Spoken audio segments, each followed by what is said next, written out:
Hello students, welcome back to my channel. My name is Nilakshi Singh and we are doing the chapter Tissues from grade 9 curriculum.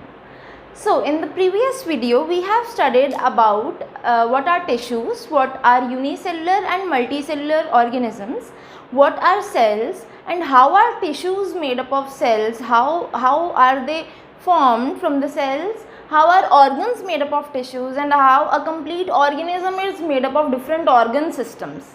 Yes, so if you have not watched that video, go to my previous video. I have given the link in my description.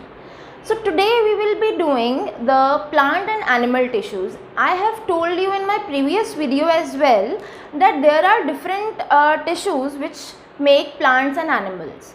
Okay, animals and plants, they are not formed with the same types of tissues.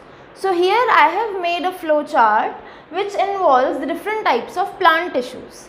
Okay, after that I will start with animal tissues also and I will give its different types as well. So I think this flow chart is going to be very helpful for all of you to remember the different types of tissues. Take a minute and note it down first and then we will be starting with the plant tissues.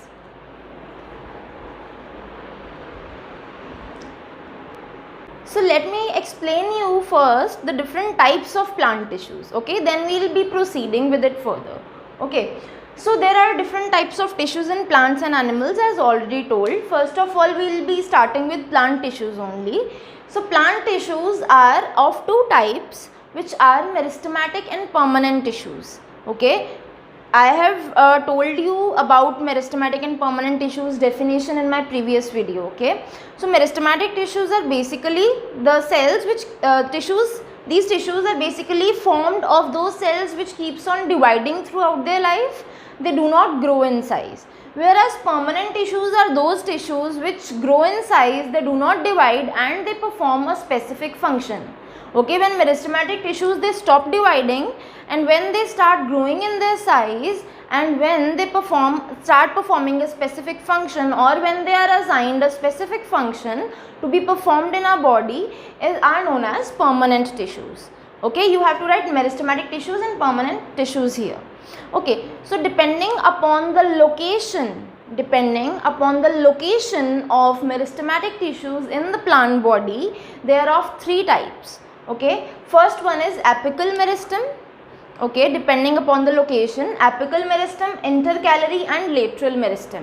So apical, intercalary and lateral are the three types of meristematic tissues which are present in plant body. Okay, after explaining this flow chart, I will be explaining you about the location of different meristematic tissues as well, with the help of diagram as well. Okay, so now starting with permanent, there are two types of permanent tissues. Now the meristematic ones, when they stop dividing, they form permanent tissues, right? So permanent tissues are basically of two types, simple and complex permanent tissues. Okay, simple is very clear from its word, they are very simple. Simple permanent tissues, basically they are formed of same kind of cells. That is why they are known as simple. The second type, complex tissues, are known as complex because they are formed of more than one kind of cells. Okay, simple permanent tissues are made up of only one types of cells, and this complex permanent tissues are made up of different kinds of cells. Okay, so there are three types of simple tissues, simple permanent tissues, which is parenchyma, collenchyma and sclerenchyma. So this is how you are going to pronounce these words: parenchyma, collenchyma and sclerenchyma. These are the three types of simple permanent tissues. Okay, so complex permanent tissues are of two types, xylem and phloem. You must have heard about these two terms, xylem and phloem, in your previous classes as well. Xylem is basically a tissue which is responsible for the transportation of water and minerals in a plant body. Okay, and whereas phloem is that kind of tissue which helps in the transportation of food material, which is glucose, in a plant body. Okay, I will explain it further afterwards when I will be explaining this complex tissues to you. Okay, So there are different, I mean 4 kinds of xylem tissues and 4 types of phloem in a plant body, okay, depending upon the structure and functions. Okay, they are divided into 4 types each. So xylem has number 1 tracheids, vessels, okay, this is how you are going to pronounce tracheids, vessels. Number 3 is xylem fibers. Number 4 is xylem parenchyma. Okay, tracheids, vessels, xylem fibers and xylem parenchyma. Next is phloem. Phloem again has 4 types: sieve tubes, companion cells, phloem fibers and phloem parenchyma. Okay, sieve tubes, companion cells, phloem fibers, phloem parenchyma. So these are 4 subtypes of xylem and phloem. Okay, I hope it is now clear to you. There are different kinds of animal tissues also that we will be doing in our next video when I will be explaining you about the animal tissues. Okay, right now just go through this flowchart once, then I will explain you the meristematic tissues. Okay, take a minute and revise it first. So I hope you have gone through that flow chart which has different types of plant tissues. So starting with the first type, which is meristematic tissue. So meristematic tissues are those which keep on dividing throughout their life. They do not grow at all. Okay, when they will stop dividing, when they will start growing, they will be considered as permanent ones. Okay. So depending upon the location of different meristematic tissues in a plant body, they are of 3 types. Depending upon the location, I have written it here, location. Means in a plant body, where are they present? They are of 3 types. Number 1 is apical meristem, this one. Apical means apex. Apex means tip. Okay, in a plant body means in a stem, if I talk about a stem may on its top, that tip portion is known as apex. Okay, in that apex, kind of meristem which is present is known as apical meristem. Okay, in apical meristem, different types of cells are present. Okay, different types of tissues, meristematic tissues are present, and it leads to grow. Okay, growth of stem. Okay, as I told you, the apex means tip, means that a tip. If I talk about roots also, in roots also, if these are the roots, for example, this is the ground portion and roots are present below the ground, as you know. So for example, this is a root, these are primary, secondary and tertiary roots. Okay, so different roots are present, and in these roots also, on its tip, for example, this is the tip, this is the tip, this is the tip. So these tips, in these tips also apical meristem is present, which will lead to the growth of the root and stem as well. Okay, so apical meristem are present where? On the tips of stem and roots. Okay, I hope it is clear. The second type is intercalary meristem. So what is intercalary? Inter means in between. Okay, where? In between the stem. Okay, so it is present in the nodes and internodes.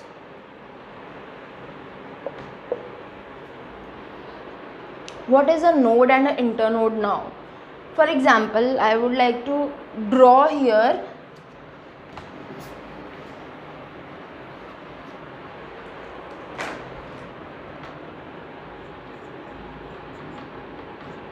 for example, there is a portion of stem I am drawing here. Okay, this is a stem and here leaf will grow. Here leaf will grow. Here also there is a leaf present. Let us say the portion from where the leaf arises, the portion of the stem from where the leaf arises is known as node, N-O-D-E. Okay, the portion from where the leaf is arising on the stem is known as node. This will also be a node. Okay, this is also a node, and all the portions on the stem from where the leaves are arising are termed as nodes only. Okay,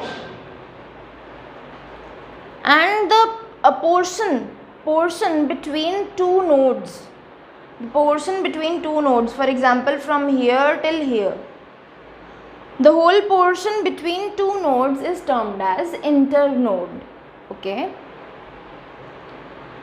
this portion is known as internode, this whole portion. Okay, so intercalary meristem is present near the nodes and internodes of a stem, means the elongation of plant, the length of the plant will increase from this apical meristem. Okay, with the help of apical meristem. The roots length also will increase with the help of apical meristem, but the intercalary meristem, where it is present in between the nodes and internodes, the length from the middle of the stem will also increase. No, not only the length of the plant will increase from here only, yahin se nahi lamba hota jayega, in between also. Okay, in between also, wherever intercalary meristem is present, it will increase its length from that portion as well. Okay, I hope it is clear. Third one is lateral meristem. Lateral means sides. Okay, lateral means sides. Inter means center, apical means apex, and lateral means sides, means from sides also. I hope you all have noticed that plants not only grow lengthwise, okay, they grow like this only, breadthwise also they grow. So this increase in size means their breadth, the broadness of the stem of the plant or the roots or wherever it will be present now, it will lead to the growth of the width, increase in the width of the stem. Okay, or I would say girth of stem is increased here. For example, lateral meristem is present here on the sides, no, here and like this. So it will increase like this, it will get broaden as well, वो मोटा भी हो जाता है stem, right? So the breadth or girth is increased with the help of lateral meristem. The nodes and internodes are present where the intercalary meristem is present on the nodes and internodes. It will lead to the growth of the plant from in between the stem.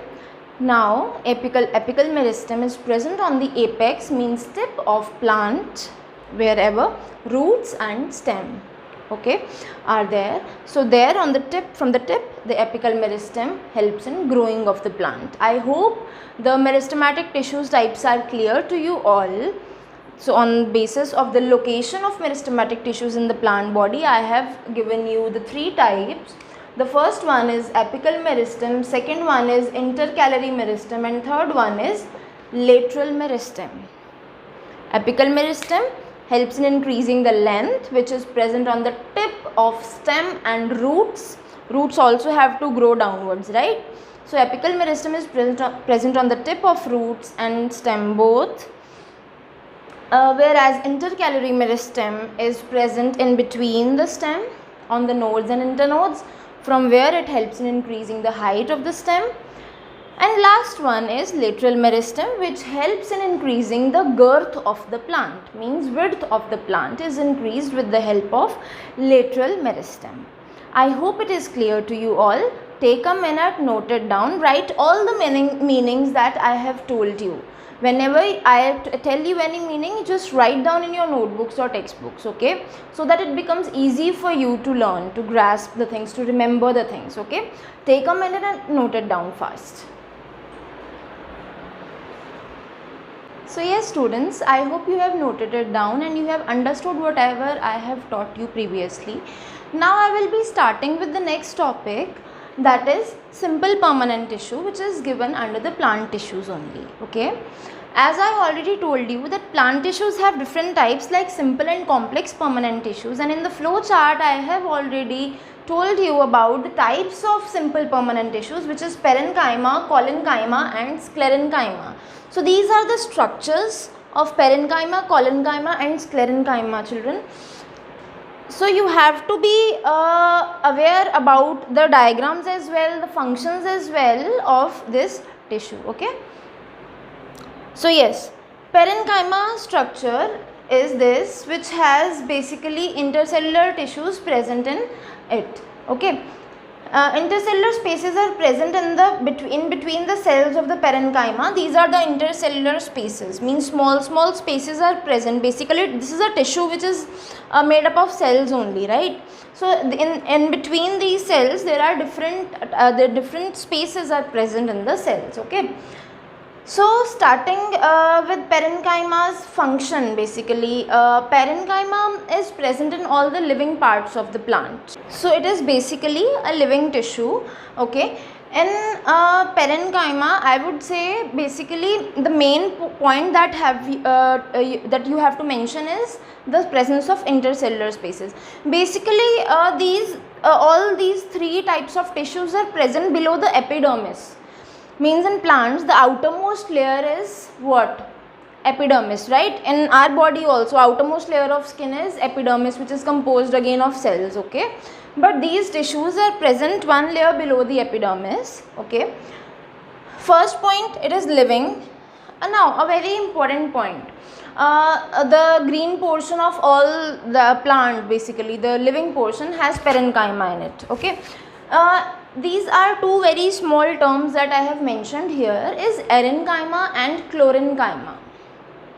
Okay, in some type of parenchyma tissues, chlorophyll is present there. Chlorophyll is what? A green colored pigment present in plants, right, which helps in the preparation of the food material. Yes, chlorophyll basically helps in capturing the sunlight. Okay, it helps in preparation of food material in plants. So those cells, those tissues in which chlorophyll is present are known as chlorenchyma. It is chlorine, CHLOREN, chlorenchyma. Okay, next, in some aquatic plants, those plants which are present in a water body, in those plants also some have their air spaces present in between them. Some cells, there are intercellular spaces, yes. So in between these tissue only some air spaces are present. So in those types of tissues, in those parenchymatous tissues in which air spaces are present, are known as erenchyma. Okay, AERENCHYMA. Okay, next one, chlorenchyma, that I have already told you. Chlorophyll containing parenchyma is chlorenchyma. So the second type is collenchyma. Collenchyma has this structure. It has a very less intercellular spaces present. Okay, chlorenchyma has very less intercellular spaces present.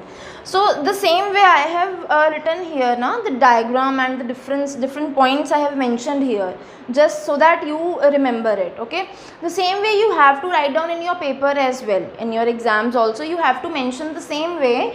For example, they are living, these are living cells, these are living cells, these are dead cells. So this way you have to mention. Okay, so these are living cells, this is also living cells.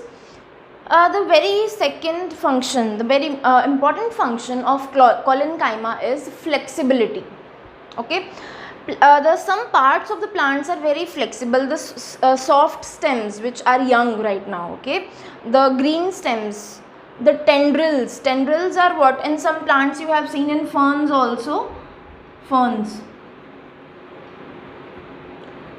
are those plants which are used in decoration purposes as well. They have this tikha very sharp kind of structures present.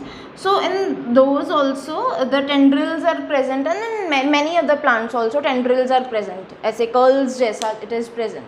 So those kinds of structures in plants which has flexibility in them, basically collenchyma provides them flexibility. Okay, with the help of collenchyma it can bend its parts. Okay, so yes, next point is they provide bending. Bend ho jate hain the stems or the tendrils, they can bend. Okay, and the last point, the main very important point is mechanical support. Being living, they are living, but still they provide mechanical support to the plant, so that not any part of the plant gets fallen down, right? It provides mechanical support. Okay. About its structure, I would like to tell you there are wall thickenings. For example, if I make a cell here like this, these are hexagonal structures, 6 sides. Okay, so like this you have to make a thick structure here like this. Thickenings, wall thickenings are there, outside also some thick portion is there. Okay, so these are wall thickenings. Inside this you must have heard about the vacuole. Yes, plant cells have a big vacuole inside them. Yes, so this is vacuole, the blank portion, ye sara. These are the vacuoles in every cell. Okay, these are wall thickenings. Jahan se iski corners se it is somewhat thick.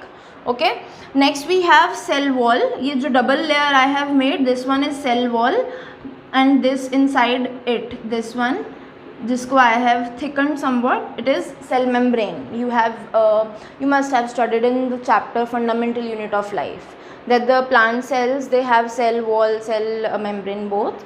So and last but not the least, there is a nucleus present, this white portion that I have highlighted. Mostly every cell has nucleus, so nucleus is also present here. So this is about collenchyma. Okay, the last one is sclerenchyma. Sclerenchyma is basically made up of dead cells. All the brown parts of a plant, for example, thick woody stem, or the nuts or the seeds walls which are thick, okay, they are made up of sclerenchyma. Okay, they are made up of sclerenchyma. One very important point, they have a very narrow lumen. बहुत पतली सी space होती है बीच में खाली. Okay, so narrow lumen is present. They are basically elongated cells. These are somewhat circular kind of cells, no? Both of these, but these are lambe basically cells. They have lignified cell walls. Yes, this is very important. Lignified cell wall. The cell walls which are made up of lignin is a substance, okay, with which the cell wall of sclerenchyma is made. Okay, so if a question comes, what is the material with the help of which the cell wall of sclerenchyma is made, you have to write it is made up of lignin. Okay, so all the brown or all the dead parts of the plant have sclerenchyma in it. Okay, I hope all the three types of the tissue, simple permanent tissue, is clear to you. This is all about simple permanent tissue right now. Okay, so take a minute and note it down fastly. Yes children, I hope the previous topic is clear to you. Now there is a very small topic involved in the same portion, and I am going to explain you right now. The structure of stomata. So what is a stomata first? Let me tell you. What is a stomata? So stomata are small pores. Pores means a very small holes kind of thing present on the surface of leaves. Okay. Stomata is what? Stomata are small pores present in leaves, in plants only. Okay. So stomata are small pores present in leaves of the plants. Now for example, there is a leaf. This is a leaf, let us say. Okay, this is the upper portion of the leaf, this is the lower portion of the leaf. Stomata, they are small pores, no? ऐसे छोटे pores present all around the leaf. But the number of stomata varies. Okay, the upper surface of leaf has less stomata as compared to the lower ones. Lower surface has more stomata. Okay, so what is the purpose of stomata? Why are they present in the leaves or in the plants? Stomata basically has two very important functions to play. Okay, the first function of stomata is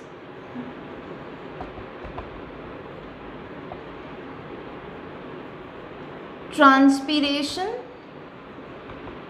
The second is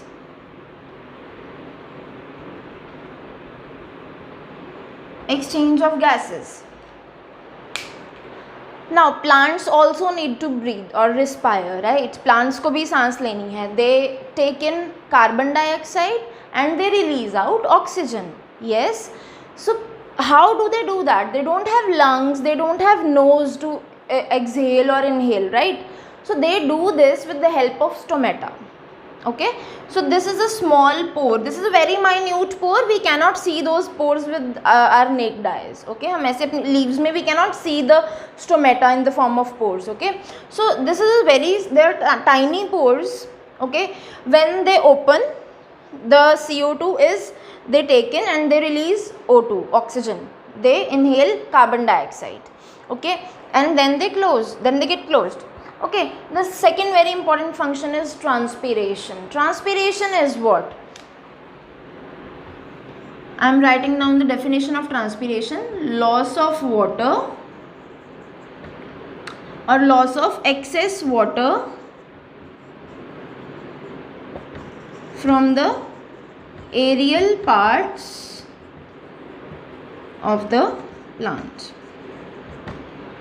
Okay, the excess water which is present in the plants, we also excrete out water, we excrete out waste water in the form of urine or in the form of sweat. हमें पसीना आता है, right? So very small pores are present, must be that is why the sweat is released from our body. The same way, stomata are present in plants which helps in the release of excess water. Okay, aerial parts means the plants which the parts which are present at the corners, like aerial मतलब कि जो directly atmosphere के साथ, the parts which are in contact directly with the atmosphere. Okay, so from that means leaves, they have stomata. Now what is the structure of stomata? They have a small pore is there which is known as stomata or stomatal pore. Now these basically stomata, they are enclosed with the guard cells.